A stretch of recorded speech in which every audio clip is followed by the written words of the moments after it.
Hey guys, it's Dom here, and before we get into this custom card video, I'd just like to say that I'm doing quite a lot of work in the real world at the moment, like actual job work, and I don't know how much time I'm going to get to actually plan these videos, so if you guys would actually like to, if you guys don't want to, obviously that's more than fine, but I'm tempted doing like a review custom card video, so if you'd like to kind of do something like that, let me know in the comments. Message me on either Discord or Twitter directly, I'm more than fine with that.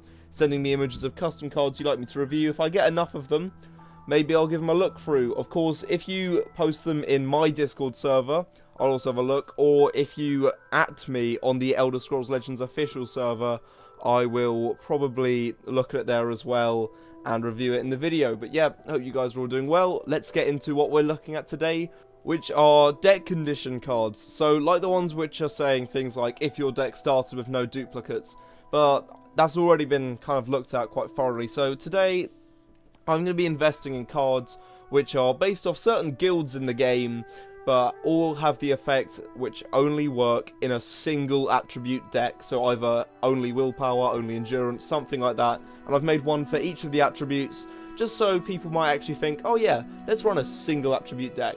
Okay, so the first one we have is the Dawnguard Paladin, based off Ysgramor from Skyrim, but obviously the picture's very, very nice looking, but doesn't represent Ysgramor from what we know him. So the Dawnguard Paladin is an 8-cost 6/7, which if you only have a single attribute in your deck, he will deal 2 damage to all enemies, including your opponent's face, and you gain 10 health. This is one of the maybe even stronger abilities that I've chosen with these cards. Hence the reason he's an 8 cost. Because this does have a potential to do a full board clear if your opponent's got a lot of weak cards out. Maybe you've done a conscription or something like that, and their board isn't looking too chunky on health. Obviously the 10 health back to you is really nice, and can kind of get your, self away from death. And I think it does kind of work well with some of the willpower cards already in the game anyway. But yeah, that's what I've got for the first attribute, and now we'll be moving on to intelligence, and we have Toph Druid, a 7-cost 6/5, who, when summoned with the certain conditions, will draw you 2 +4/+4 tomes of alteration instead of +2/+2. In a way, I kind of think this is a bit weaker than what most people would like to see, as intelligence decks usually revolve around a lot of action cards, but I thought this could be really nice and meaty for getting you those kind of cards which buff up the units you do summon, and because Tomes of Alteration do give you draw power as well, it's just going to be really nice. So in theory this is like a 7-cost, 22/21, which allows you to draw kind of 4 cards, but 2 of them are very, very specifically chosen. And the actual cost of the Tomes of Alteration will not change. They are what they actually are in the game. It's just the bonuses to attack and health which change. Right, so moving on to strength, we have Ysgramor. I know, bet you weren't expecting him to pop up. He is an 8-cost 8/8 who, when summoned under the certain conditions, will play you 2 random support cards which are strength typed. You don't get any choice over them. They don't have to be in your deck, nothing like that. They just 2 of the random ones get played. And the reason for this is because quite a lot of them are very aggressive cards, or ones which release buff up your units. Things that it would be really helpful for a strength deck to have, but sometimes you don't want to just dedicate the resources to it. So having a nice 8-cost 8/8 body, which summons you 2 supports for free, although you don't get a choice over it, it still is quite nice.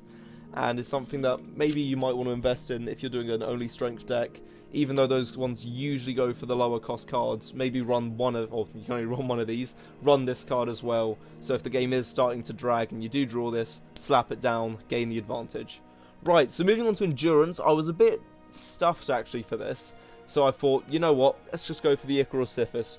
Lucian's already in the game, Shadowmay's already in the game, Astrid's already in the game. That is not the priority order of the Dark Brotherhood, but let's ignore that. So, this is a 7-cost support with 2 uses, which basically works a bit like that Corpse Burial card that I showed off a few weeks ago in a vampire deck.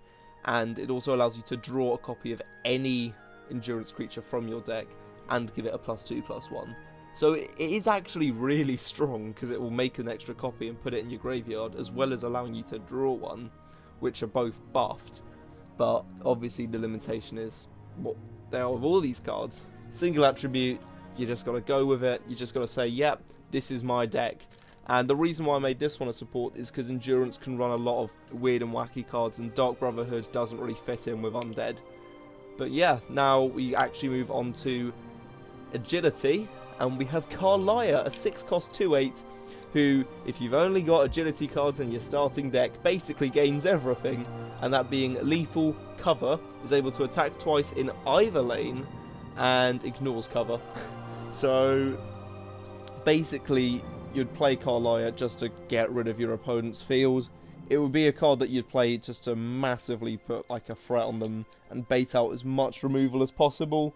I was considering dropping this to a 2/7, but then again I thought if your opponent's got like, I don't know, 2/4 costs, you're going to have to invest Karliah to get rid of them. It's just the fact that she ignores cover and can attack twice is where it starts to get really threatening. And I was going to make her a 1/8, but then I thought, hang on, if they just use Curse, she's gone. So now I'll take 2 curses to remove her from the game. So a bit more balanced.